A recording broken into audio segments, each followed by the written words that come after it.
Voila!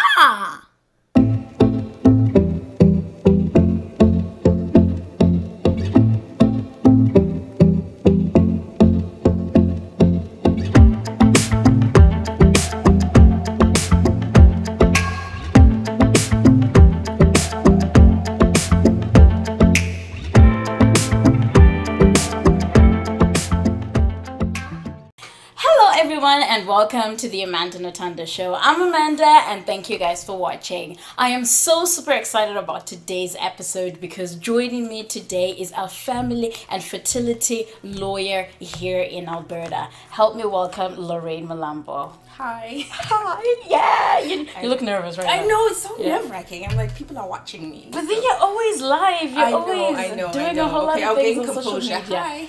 There we go. Yes. Lorraine, it's so lovely to have you here. And the whole idea of being here is due to the pandemic that's going on. And I know people are wondering, so what does the pandemic have to do with law, right? And that's the reason why she is here.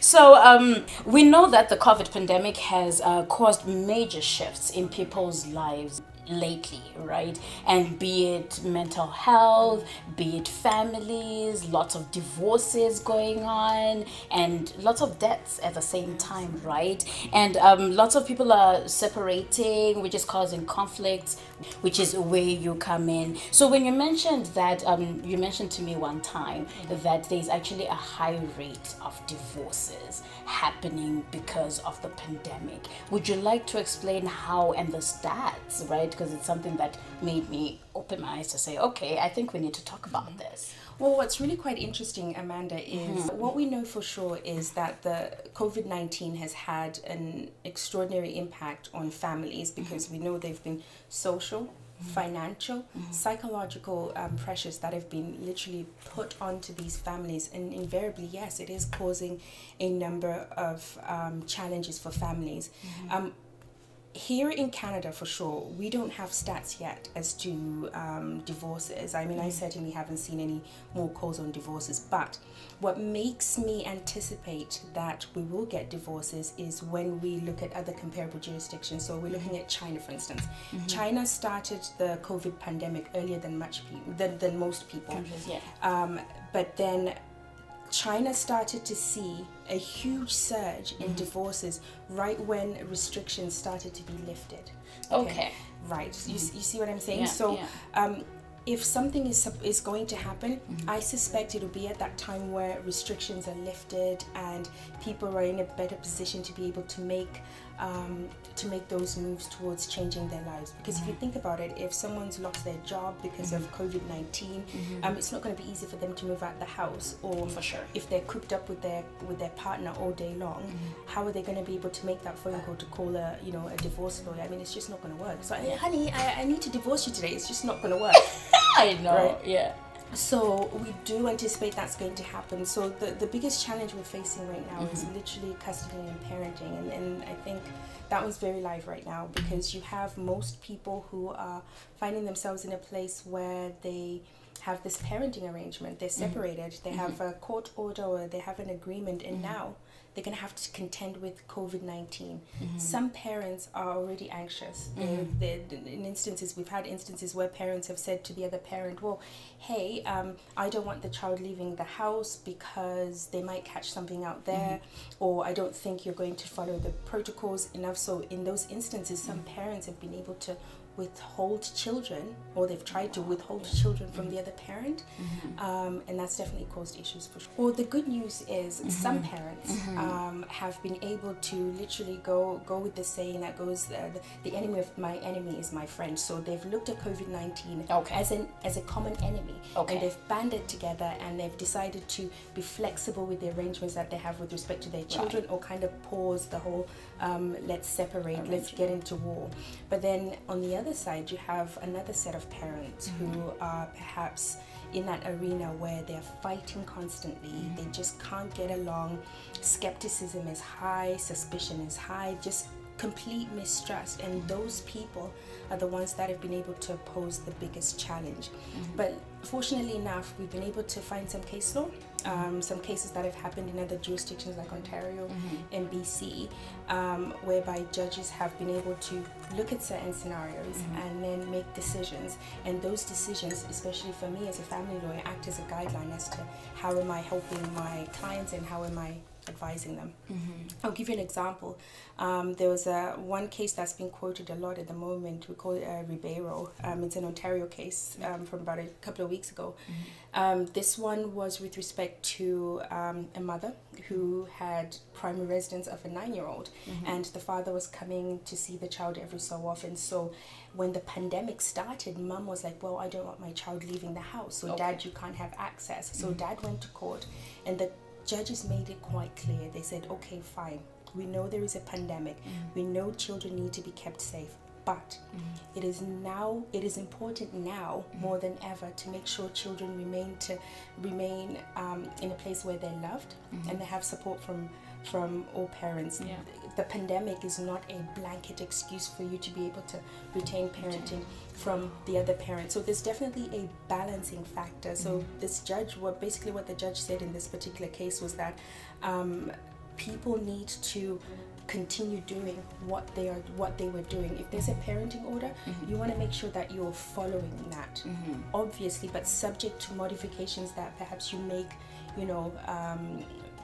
to make room for those COVID-19 protocols. But parents shouldn't just be withholding access from the other parent. Absolutely not. Which is exactly what we're going to be breaking down right now, especially for parents who are actually just separated and trying to balance the two to accommodate the kids more than having these selfish thoughts to say it's our war, but include the kids, right? So let's break down the 7 guidelines, right, that have been passed by the American Academy of Matrimonial Lawyers and Association of Family and Conciliation Courts, that was issued for divorced and separated parents sharing custody, right? And starting with the first one, which is being healthy. Being healthy. Yeah, so basically what these guidelines say is they encourage parents to be healthy.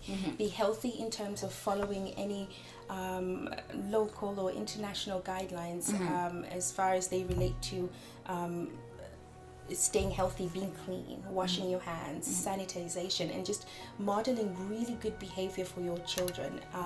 Part of being healthy also means that you are not necessarily taking your children on play dates or places that they're not supposed to be during this pandemic. So that's absolutely crucial for sure.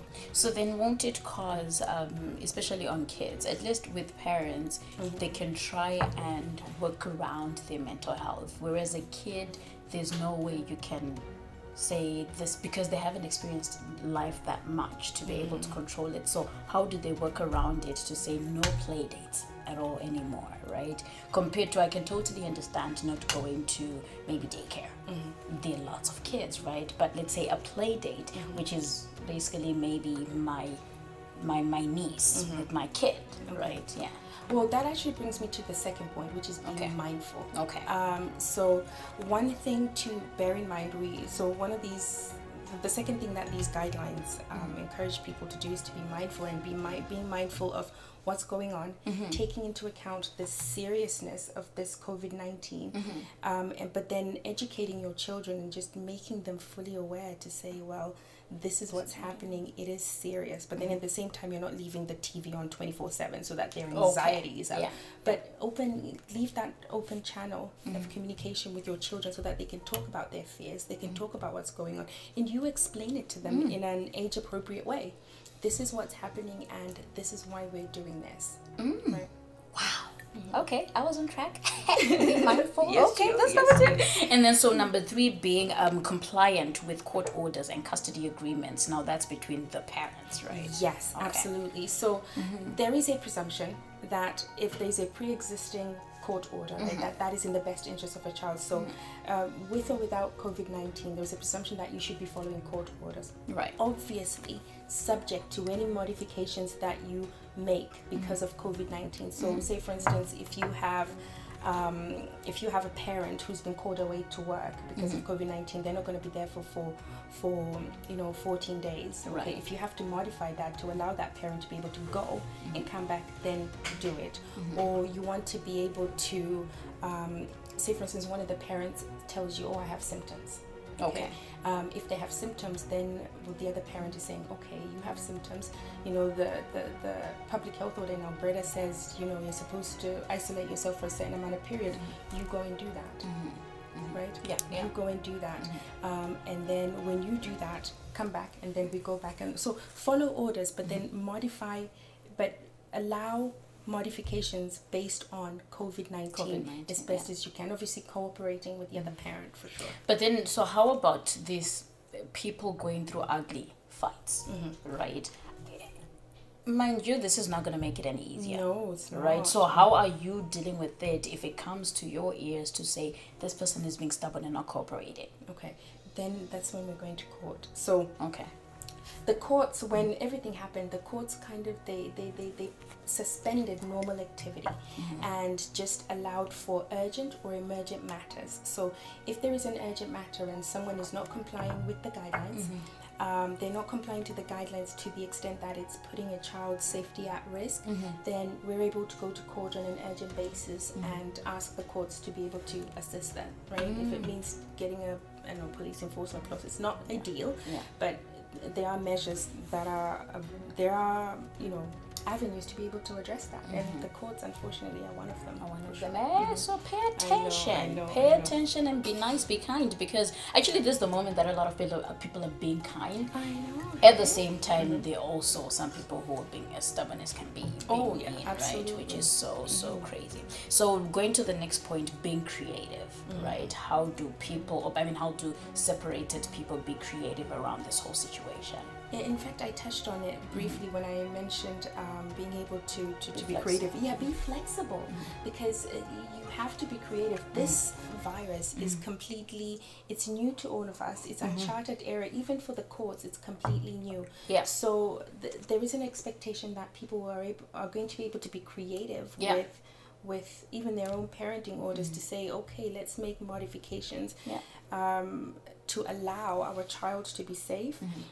Creativity also means, say for instance, where you have a parent who's not been able to see their child or have access to their child, allow them to have FaceTime with their child, or do story time on FaceTime, right? Be creative, but while maintaining that child's ability to maintain a relationship with the other parent, and that is crucial, because think about it, children are already stressed, right? They're anxious, and we already know statistically that mental health issues have gone up significantly, right? So we know this is causing issues. So be creative, but allow your children to maintain some normality in healthy relationships with the other parent. Which is funny that you'll be surprised that the kid will actually be creative for the parent. There you go. I know. And as a mom, trust me. Especially with technology, right? And you're like, absolutely. Why did I not think of that? I've seen. My son showed me some games where he plays with his friends, and they have these little animals that they grow remotely. You know what I mean? So they're creative ways to make sure children are okay during this time. That's crazy. And so, which brings us to the fifth point, being transparent with each other.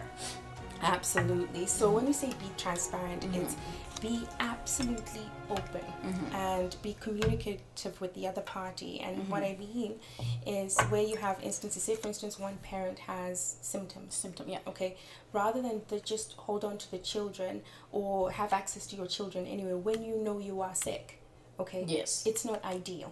Okay, so what you want to be able to do is tell the other parent and say, hey, well, I'm too sick to be able to take care of the children, so what do we do? Then isolate yourself for the recommended period of time, and then likewise with the other parent, if they're transparent with you as well, it opens that channel of communication and a better co-parenting relationship. But most importantly, it helps to keep your children safe. Right? It is very, very complicated, which is why one of the biggest things that we encourage people is cooperation, communication, and common sense.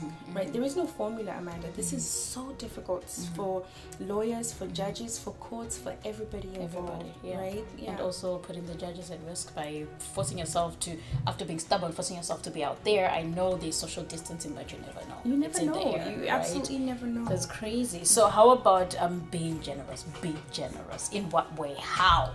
Be generous. So okay, so it kind of ties into it ties into each other. So when you have a parent who's Yeah. been able to say, look, I'm sick, I can't see the children for 14 days, even though he was supposed to see the children in the next 2 days, then provide them makeup time. Okay. Right? You have to say, okay. Okay. You know what I Yeah. mean? So be generous. Be Okay. open like that and allow them to be able to I'll see give you an that. extra 2 weeks. I'll give you, yeah, you missed out on 2 weeks. I'll give you 2 Okay, weeks. extra That 2 kind of weeks. things. Yeah. Oh. Hey. Interesting. Hey? I think it's complicated. Oh, it is really complicated. I'm not gonna lie So to do you. you not I get mean, drained by all these issues? I do. And do you also have to go for like counseling just for your own mental health as well? Like, how does it work? Because it's already complicated for me listening to this for less than half an hour, right? And to think you have to deal with it all the time. oh my goodness. I mean, to try and say I do this job and it doesn't stress me out, etc., it'd be a complete lie. Yeah. This job is stressful because you are dealing with people who are going through some of the worst times in their lives. Yeah. People who are not in the best place mentally. Yeah. You know, and you do take it on as much Yeah. as you might try not to do that. I mean, I found myself drafting applications and getting ready for something on an emergency basis because a child's been taken out of the jurisdiction and you've got to be in court the first thing on Monday.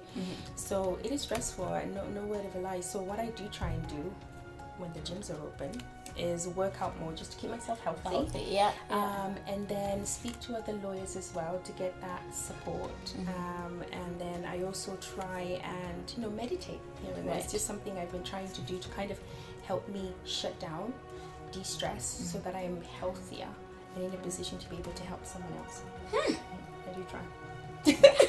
That's being creative.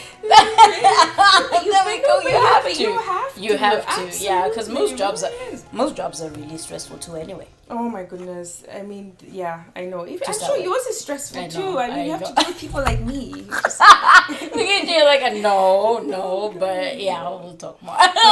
But if anyone's going through stress right now, I know for sure it's our frontline workers. They are doing something extraordinary, and I put my hat off to them. I really do. No, absolutely. I mean, I couldn't do what they're doing as well as they do it. Right. Exactly. Yeah, that is so true, and salute to them, like the frontline workers. Absolutely. And may they be blessed always. And so lastly, be understanding, which sums up everything that we've been saying. Right? And do you want to elaborate on that one? So when we say be understanding when it comes to all aspects, as they relate to parenting. So we've mentioned be understanding when it comes to parenting time, be understanding in terms of the way you communicate with the other parent, but also be understanding when it comes to financial. Because in Alberta alone, in Canada alone, about 1 million jobs went, 1 million people lost their jobs. So we know some people are out of work. So if they were paying child support before, they may not be in a position to be able to do that. So also be understanding with respect to the other parent in their position, and just be flexible, and saying, okay, so you've lost your job, how much child support can you pay for now? Okay, pay for that. Or obviously we have guidelines that say how much they're supposed to pay, but be understanding that they're in a position where they're not able to maintain the same kind of financial commitments that they had before.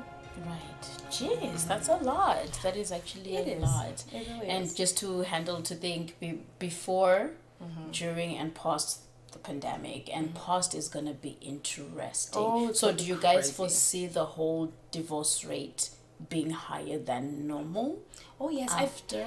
I've been seeing some funny memes about lawyers, looking like salivating over divorce rates coming up after COVID. Yeah. I mean, it's sad, but we do anticipate it's going to be there. We and really why do you think though? What's leading to the high divorce rate? Well, I think people they have financial stresses, okay, huge financial stresses, and then they're also cooped up in a space for a very long time where they're now having to spend more time with each other than they did, and then just spaces.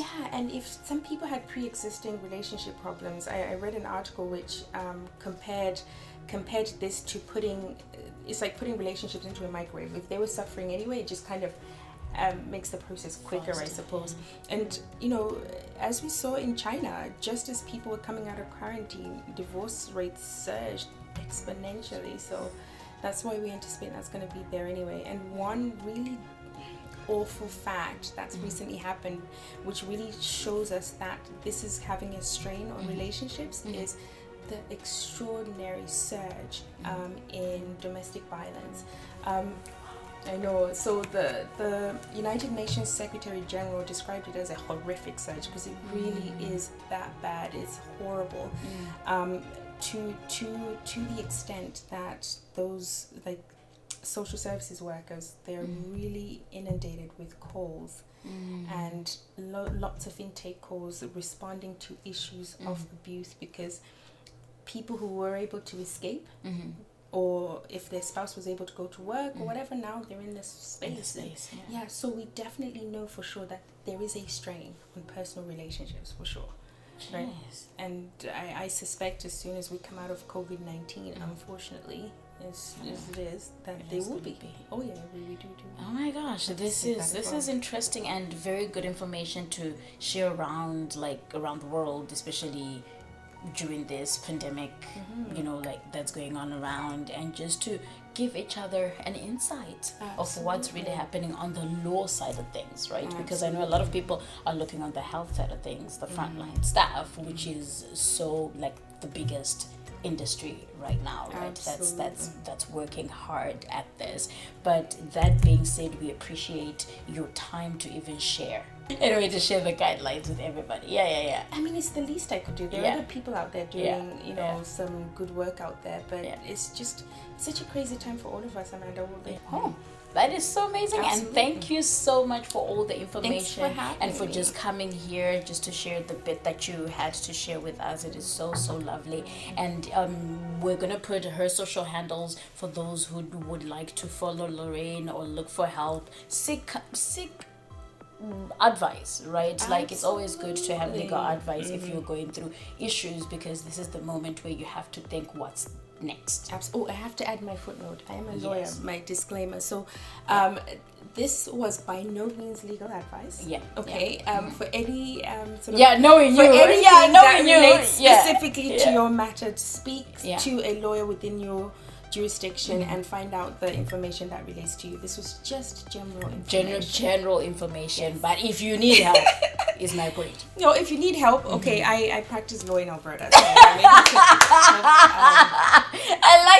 like that. I know so much for speaking to a lawyer. Jeez, every time she points out, you need to be careful on this one. You need to be careful. And then I end up sounding like a pessimist. I'm like, but be careful. And it's so amazing, right? Because it only goes on to show that you know your job really well, right? And trying to protect everybody around, right? Just for their own well-being too, right? Finances, they are. I cannot afford to be sued right now. It means your brain is always wired. Yeah, it's always like, you know, it's just kind of risk aware. Yes, okay. But thank you so much for having me. No, it was so lovely to have you. And are your nerves calm now? They are calm now. There you go. This is nerve-wracking. I know. Jesus Christ, girl. For 3 years, it's been nerve-wracking. For 3 years. Imagine. No, I have to say you're doing amazing. I'm very proud. Thank you. I really am. I mean, I have questions for you too. So. No, bye.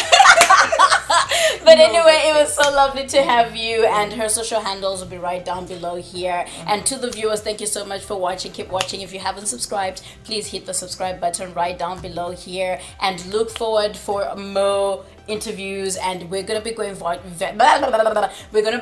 virtual as well. We're gonna be having virtual interviews, so we're gonna be going live on Instagram, live on Facebook, and also on Play Africa TV, which is coming up. So we're going to give you all the information afterwards, because the Amanda Natanda show is making waves. I know. I'm so proud of you. Thank you so much. So anyway, thank you for watching. Take care and God bless you.